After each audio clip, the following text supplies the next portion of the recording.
The Hare and the Tortoise. Aesop's Fables series. A hare was making fun of the tortoise one day for being so slow. Do you ever get anywhere? He asked with a mocking laugh. Yes, Replied the tortoise. and I get there sooner than you think. I'll run you a race and prove it. The hare was much amused at the idea of running a race with the tortoise, but for the fun of the thing he agreed. So the fox, who had consented to act as judge, marked the distance and started the runners off. The hare was soon far out of sight, and to make the tortoise feel very deeply how ridiculous it was for him to try a race with a hare, he lay down beside the course to take a nap until the tortoise should catch up. The tortoise, meanwhile, kept going slowly but steadily, and after a time passed the place where the hare was sleeping. But the hare slept on very peacefully, and when at last he did wake up, the tortoise was near the goal. The hare now ran his swiftest, but he could not overtake the tortoise in time. The race is not always to the swift. Belling the cat. The mice once called a meeting to decide on a plan to free themselves of their enemy, the cat. At least they wished to find some way of knowing when she was coming, so they might have time to run away. Indeed, something had to be done, for they lived in such constant fear of her claws that they hardly dared stir from their dens by night or day. Many plans were discussed, but none of them was thought good enough. At last, a very young mouse got up and said, I have a plan that seems very simple, but I know it will be successful. All we have to do is to hang a bell about the cat's neck. When we hear the bell ringing, we will know immediately that our enemy is coming. All the mice were much surprised that they had not thought of such a plan before. But in the midst of the rejoicing over their good fortune, an old mouse arose and said, I will say that the plan of the young mouse is very good, but let me ask one question. Who will bell the cat? It is one thing to say that something should be done, but quite a different matter to do it. The town mouse and the country mouse. A town mouse once visited a relative who lived in the country. For lunch, the country mouse served wheat stalks, roots, and acorns, with a dash of cold water for drink. The town mouse ate very sparingly, nibbling a little of this and a little of that, and by her manner making it very plain that she ate the simple food only to be polite. After the meal, the friends had a long talk, or rather the town mouse talked about her life in the city while the country mouse listened. They then went to bed in a cosy nest in the hedgerow and slept in quiet and comfort until morning. In her sleep, the country mouse dreamed she was a town mouse with all the luxuries and delights of city life that her friend had described for her. So the next day, when the town mouse asked the country mouse to go home with her to the city, she gladly said yes. When they reached the mansion in which the town mouse lived, they found on the table in the dining room the leavings of a very fine banquet. There were sweetmeats and jellies, pastries, delicious cheeses, indeed, the most tempting foods that a mouse can imagine. But just as the country mouse was about to nibble a dainty bit of pastry, she heard a cat mew loudly and scratch at the door. In great fear, the mice scurried to a hiding place, where they lay quite still for a long time, hardly daring to breathe. When at last they ventured back to the feast, the door opened suddenly, and in came the servants to clear the table, followed by the house dog. The country mouse stopped in the town mouse's den only long enough to pick up her carpet bag and umbrella. You may have luxuries and dainties that I have not, She said as she hurried away. but I prefer my plain food and simple life in the country with the peace and security that go with it. Poverty with security is better than plenty in the midst of fear and uncertainty. The Fox and the Grapes. A fox one day spied a beautiful bunch of ripe grapes hanging from a vine trained along the branches of a tree.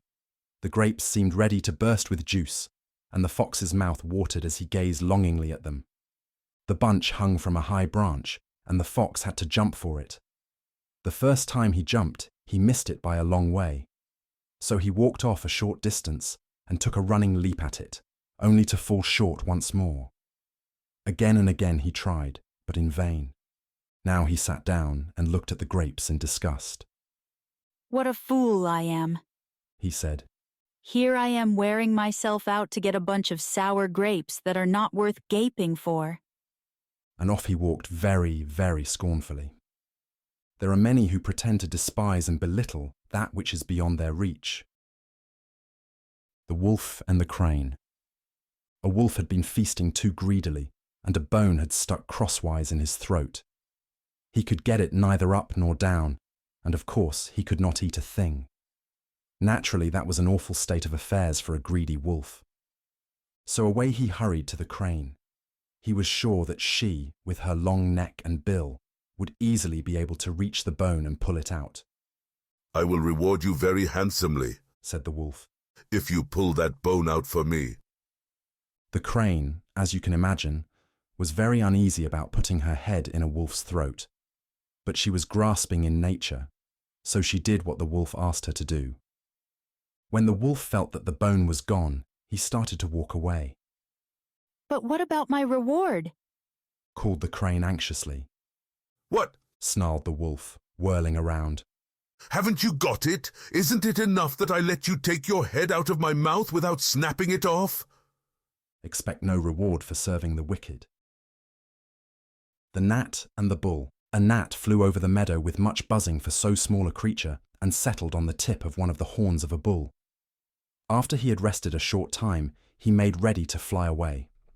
But before he left, he begged the bull's pardon for having used his horn for a resting place. You must be very glad to have me go now, he said. It's all the same to me, replied the bull. I did not even know you were there. We are often of greater importance in our own eyes than in the eyes of our neighbour.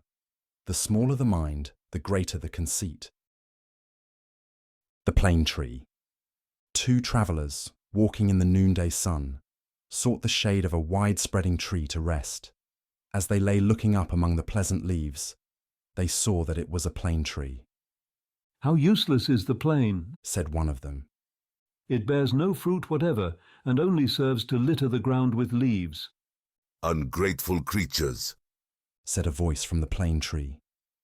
You lie here in my cooling shade, and yet you say I am useless. Thus ungratefully, O Jupiter, do men receive their blessings. Our best blessings are often the least appreciated. The Owl and the Grasshopper. The owl always takes her sleep during the day. Then after sundown, when the rosy light fades from the sky and the shadows rise slowly through the wood, out she comes ruffling and blinking from the old hollow tree. Now her weird hoo-hoo-hoo-oo echoes through the quiet wood, and she begins her hunt for the bugs and beetles, frogs and mice she likes so well to eat. Now there was a certain old owl who had become very cross and hard to please as she grew older, especially if anything disturbed her daily slumbers. One warm summer afternoon, as she dozed away in her den in the old oak tree, a grasshopper nearby began a joyous but very raspy song. Out popped the old owl's head from the opening in the tree that served her both for door and for window. Get away from here, sir, she said to the grasshopper. Have you no manners? You should at least respect my age and leave me to sleep in quiet. But the grasshopper answered saucily that he had as much right to his place in the sun as the owl had to her place in the old oak. Then he struck up a louder and still more rasping tune. The wise old owl knew quite well that it would do no good to argue with the grasshopper, nor with anybody else for that matter. Besides, her eyes were not sharp enough by day to permit her to punish the grasshopper as he deserved. So she laid aside all hard words and spoke very kindly to him. Well, sir, she said, if I must stay awake, I am going to settle right down to enjoy your singing. Now that I think of it, I have a wonderful wine here, sent me from Olympus, of which I am told Apollo drinks before he sings to the high gods. Please come up and taste this delicious drink with me. I know it will make you sing like Apollo himself. The foolish grasshopper was taken in by the owl's flattering words. Up he jumped to the owl's den, but as soon as he was near enough so the old owl could see him clearly, she pounced upon him and ate him up. Flattery is not a proof of true admiration. Do not let flattery throw you off your guard against an enemy. The Oak and the Reeds. A giant oak stood near a brook in which grew some slender reeds. When the wind blew, The great oak stood proudly upright with its 100 arms uplifted to the sky. But the reeds bowed low in the wind and sang a sad and mournful song. You have reason to complain, said the oak. The slightest breeze that ruffles the surface of the water makes you bow your heads, while I, the mighty oak, stand upright and firm before the howling tempest.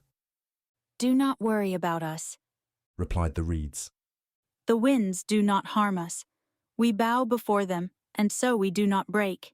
You, in all your pride and strength, have so far resisted their blows. But the end is coming.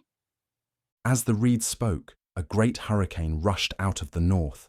The oak stood proudly and fought against the storm, while the yielding reeds bowed low. The wind redoubled in fury, and all at once the great tree fell, torn up by the roots, and lay among the pitying reeds. Better to yield when it is folly to resist, than to resist stubbornly and be destroyed. The Crow and the Pitcher. In a spell of dry weather, when the birds could find very little to drink, a thirsty crow found a pitcher with a little water in it. But the pitcher was high and had a narrow neck, and no matter how he tried, the crow could not reach the water. The poor thing felt as if he must die of thirst. Then an idea came to him. Picking up some small pebbles, he dropped them into the pitcher one by one. With each pebble, the water rose a little higher, until at last it was near enough so he could drink. In a pinch, a good use of our wits may help us